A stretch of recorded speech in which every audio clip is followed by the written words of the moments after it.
जय श्री राम दोस्तों। कैसे हैं आप? उम्मीद है आप अच्छे होंगे। दोस्तों, गर्मी बहुत बढ़ रही है। कृपया गर्मी से बचाव करें, खूब पानी पिए और अपने आप को सुरक्षित रखें।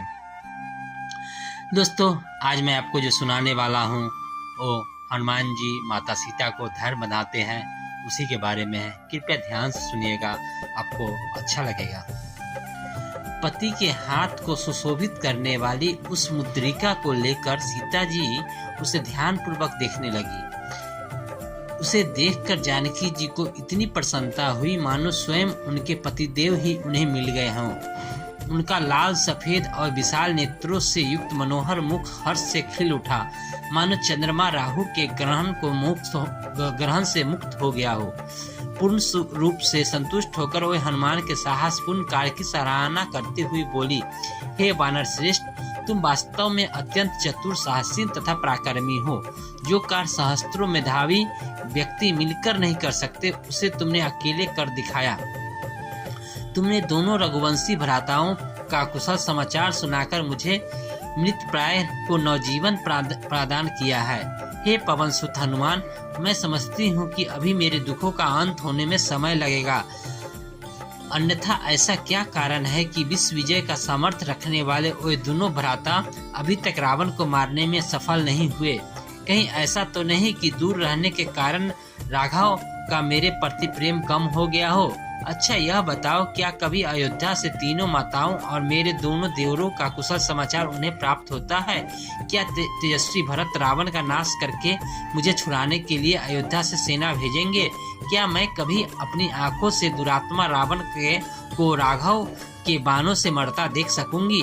हे वीर, अयोध्या से वन के लिए चलते समय रामचंद्र जी के मुख पर जो अटल आत्मविश्वास तथा धैर्य था, क्या अब भी वैसा ही है? सीता के इन प्रश्नों को सुनकर हनुमान जी बोले, हे देवी, जब रघुनाथ जी को आपकी दशा की सूचना मुझसे प्राप्त होगी, तब वे बिना समय नष्ट किए वानरों और ऋक्षों को विशाल सेना को लेकर लंकापति रावण पर आक्रमण करके उसकी इस स्वर्णपुरी को धूल में मिला देंगे और आपको इस बंधन से मुक्त कराकर ले जाएंगे। आजकल वे अपने ध्यान में इतने निमग्न रहते हैं कि उन्हें अपने तन बदन की भी सुधि नहीं रहती, खाना पीना तक भूल जाते हैं। उनके मुख से दिन रात हे सीते शब्द ही सुनाई पड़ते हैं। आपके वियोग में वे रात को भी नहीं सो पाते। यदि कभी नींद भी आ जाए तो हे सीते कहकर नींद में चौंक पड़ते हैं और इधर उधर आपकी खोज करने लगते हैं। उनकी यह दशा हम लोगों से देखी नहीं जाती। हम उन्हें धैर्य बंधाने का पूरा प्रयास करते हैं, किंतु हमें सफलता नहीं मिलती। उनकी पीड़ा बढ़ती जाती है। अपने प्राणनाथ की दशा का यह करुण वर्णन सुनकर जानकी की नेत्रों से अविरल आंसू धारा बह चली। वो बोली, हनुमान जी, तुमने जो यह कहा वे मेरे अतिरिक्त किसी अन्य का ध्यान नहीं करते। इससे तो मेरे स्त्री हृदय को अपार शांति प्राप्त हुई, किंतु मेरे वियोग में तुमने उनकी जिस करुण दशा का चित्रण किया है, वह मुझे विष मिश्रित अमृत के समान लगा है और उससे मुझे मेरे हृदय को प्राण अंत तक पीड़ा पहुंची है। वानर शिरोमणि, दैव के विधान को रोकना प्राणियों के बस की बात नहीं है। यह सब विधाता का विधान है, जिसने हम दोनों को एक दूसरे के विरह में तड़पने के लिए छोड़ दिया है। न जाने वह दिन कब आएगा जब रावण का वध करके मुझ दुखिया का दर्शन देंगे। उनके वियोग में तड़पते हुए मुझे 10 मास व्यतीत हो चुके हैं। यदि 2 मास के अंदर उन्होंने मेरा उद्धार नहीं किया तो दुष्ट रावण मुझे मृत्यु के घाट उतार देगा। वह बड़ा कामी तथा अत्याचारी है। वह वासना में इतना अंधा हो रहा है कि वह किसी की अच्छी सलाह मानने को तैयार नहीं है।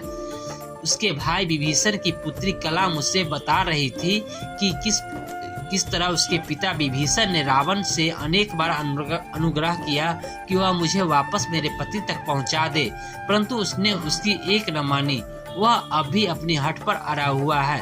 मुझे अब केवल राघव के पराक्रम पर ही विश्वास है, जिन्होंने अकेले ही खरदूषण को उनके 14 सहस्त्र युद्ध कुशल सेनानियों सहित मार डाला था। देखे अब वह घड़ी कब आती है जिसकी मैं व्याकुलता से प्रतीक्षा कर रही हूँ। यह कहते हुए सीता अपने नेत्रों से आंसू बहाने लगी।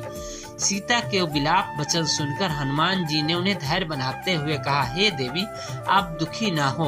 आपको विश्वास दिलाता हूँ कि मेरे पहुँचते ही प्रभु वानर सहित लंका पर आक्रमण करके दुष्ट रावण का वध करके आपको मुक्त करा देंगे। मुझे तो यह लंकापति कोई असाधारण बलवान दिखाई नहीं देता। यदि आप आज्ञा दे तो मैं अभी इसी वक्त आपको अपनी पीठ पर बिठाकर लंका की परकोटे को फांदकर विशाल सागर को लांघता हुआ श्री रामचंद्र जी के पास पहुंचा दूं। मैं चाहूं तो इस संपूर्ण लंकापुरी को रावण तथा राक्षसों सहित उठाकर राघव के चरणों में ले आकर पटक दूं। इनमें से किसी भी राक्षस में इतनी सामर्थ्य नहीं है कि वह मेरे मार्ग में बाधा बनकर खड़ा हो सके। तो इस तरह हनुमान जी ने माता सीता को धैर्य बनाया और इसके आगे की कहानी मैं आपको कल जरूर सुनाऊंगा। कृपया प्रतीक्षा करिएगा। तब तक के लिए जय श्री राम। धन्यवाद। आपका दिन शुभ हो।